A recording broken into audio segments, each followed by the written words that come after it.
What's up, people? It's your boy Slide. In this video, I'm going to talk about the cost of living in the U.S. Living in the U.S. today is getting out of control.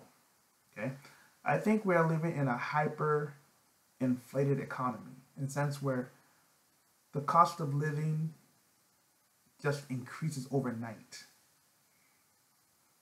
Okay, I know in many situations,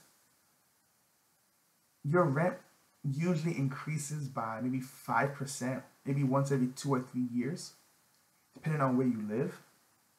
But there's some places today, they're making it known that we want high-end people living in the area. So you need to understand what's going on here. See, I read the Canadian news because I pretty much live near Vancouver, and I've been there a couple of times. So I keep up with the news. Whatever is happening in Vancouver, there's a high possibility it's happening in Seattle. Whatever is happening in Toronto, it's probably happening in New York. And I say this in terms of economics. You know, many people in New York travel to Toronto and vice versa. Many people travel from Seattle to Vancouver and vice versa, right? Like last month, I was driving around Vancouver one time. Yeah, Vancouver area one time, and I found an Amazon building over there. I just found it. So people don't know this, but there are many U.S. companies that are in Canada. So that's how economies work. You know, sometimes we have,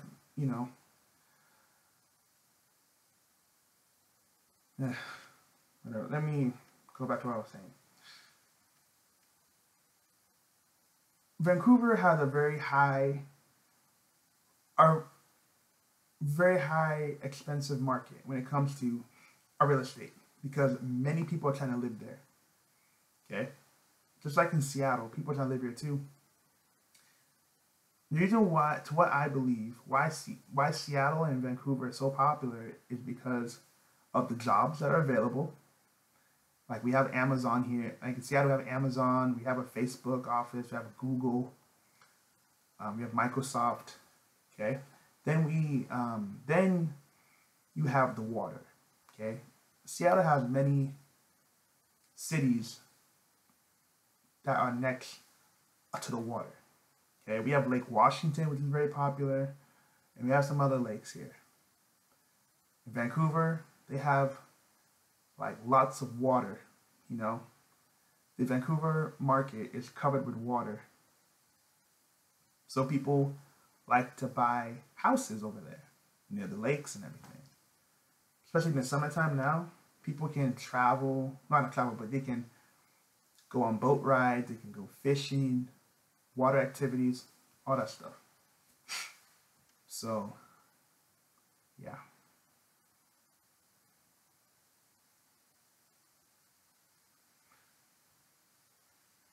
I recently just watched a clip on the cost of living in Seattle, which is pretty much minimum wage. And a lot of times people don't understand how this works, but Seattle is a fast-growing economy because many people are trying to live in Seattle because of the business atmosphere we have right now. So many people don't understand why the economy here is so popular. Okay, we have people here living on minimum wage and paycheck to paycheck. This is just like the same thing throughout the U.S. It's not just only in Seattle, but throughout the U.S. This shit's happening everywhere. Okay. You need a career. Okay. You need a career. You will not get ahead by working a job. Working a job doesn't mean shit nowadays. Minimum wage jobs were pretty much made, well, not made, but they're pretty much there for people who are trying to get a better future for themselves.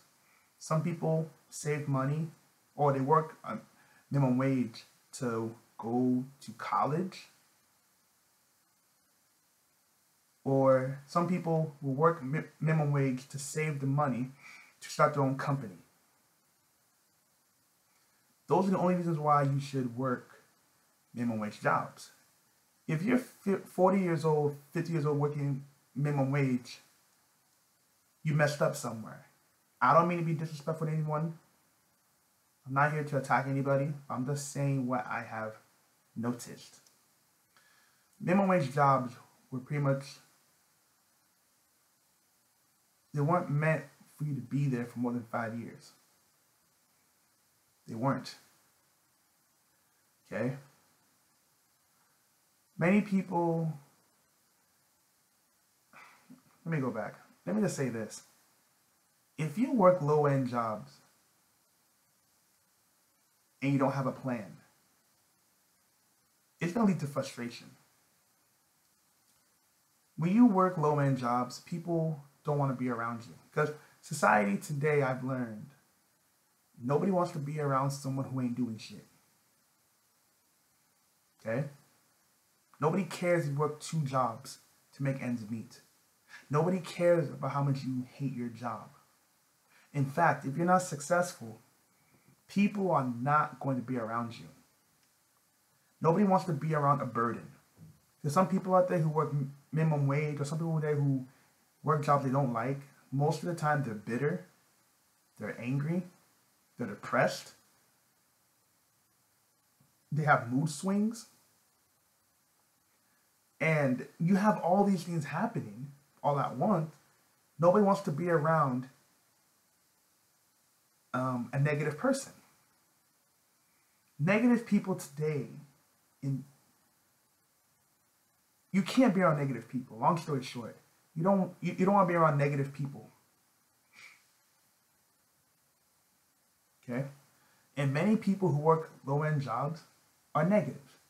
They're negative because they can't stand their boss. They're working for low wages. And by the time they get their paycheck, they don't have much disposable income. Okay?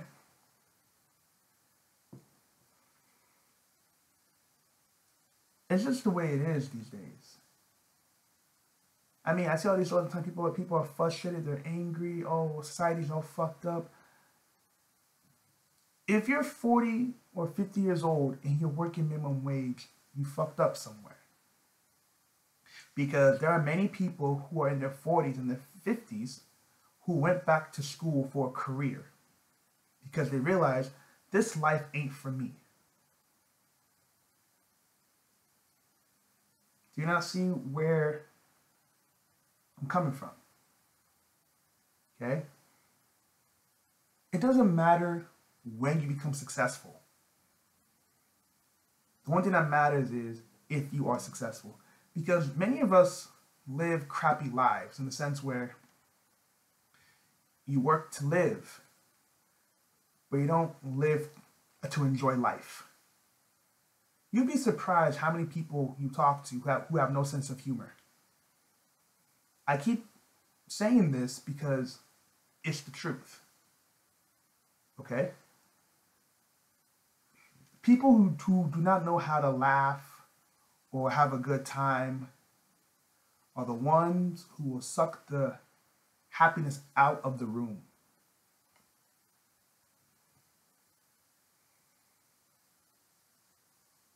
Okay? I mean, times are tough. You know, a lot of people today are frustrated. People are angry. People are mad. Most people you see today who are angry, are angry most of the those who hate their jobs. Okay, people who hate their jobs are the most. People who hate their jobs are the people I avoid. I don't say a word to them. They can talk shit all they want. I don't even deal with them. Not interested. Because those people are ticking time bombs. Okay? They hate their lives already. If they see you happy, they will destroy your happiness. And if you guys think I'm making this shit up, go online. Just type in how people quit their jobs, man. Type in how people quit. I saw one clip on YouTube one time. There was this guy who was arguing with another employee. I think it was his manager. I'm not too sure. It was on some Walmart clip. He was arguing with him, and he punched him in the face, throws his badge in the air, and goes, "I quit." So, and we all know Walmart. If you work, we all know Walmart pays their employees a little bit above minimum wage in many cases. So let's just say randomly he's making about $10 an hour. Okay, you're working for $10 an hour in customer service, and you're dealing with high stress. Not from the customers. Customers don't really care if you talk to them or not, but mainly from the employees or from the supervisor.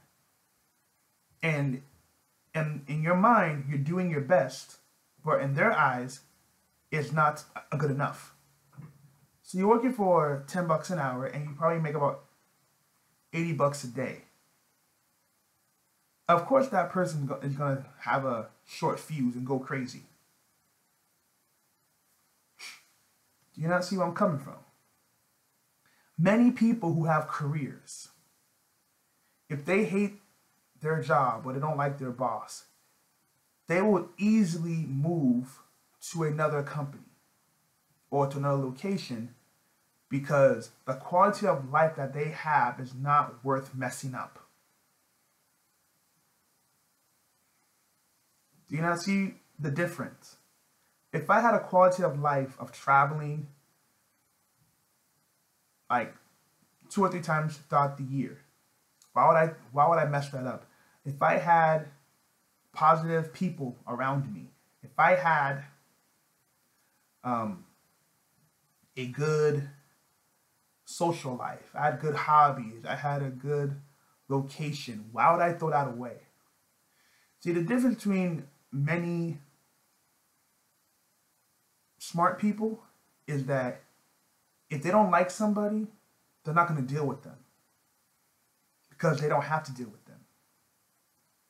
If I get tired of my job today, I'm just saying, for example, if I'm successful and I get tired of my job today, I can easily move to another location to get the lifestyle I want.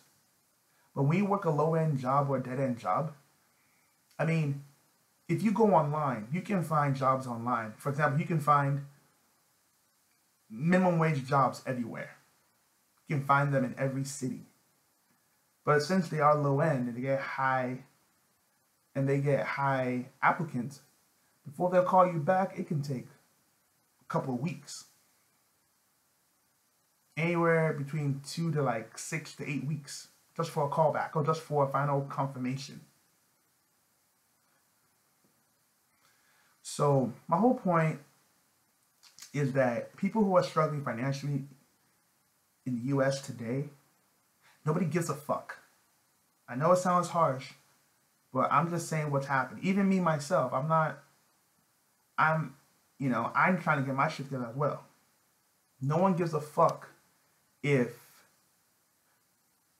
I don't make it, in the sense where people don't want to be around you if you're not successful. Okay? When you're successful, people want to be around you. If you're not, whatever. And, that's just the way it is. Let me know what you think. Peace.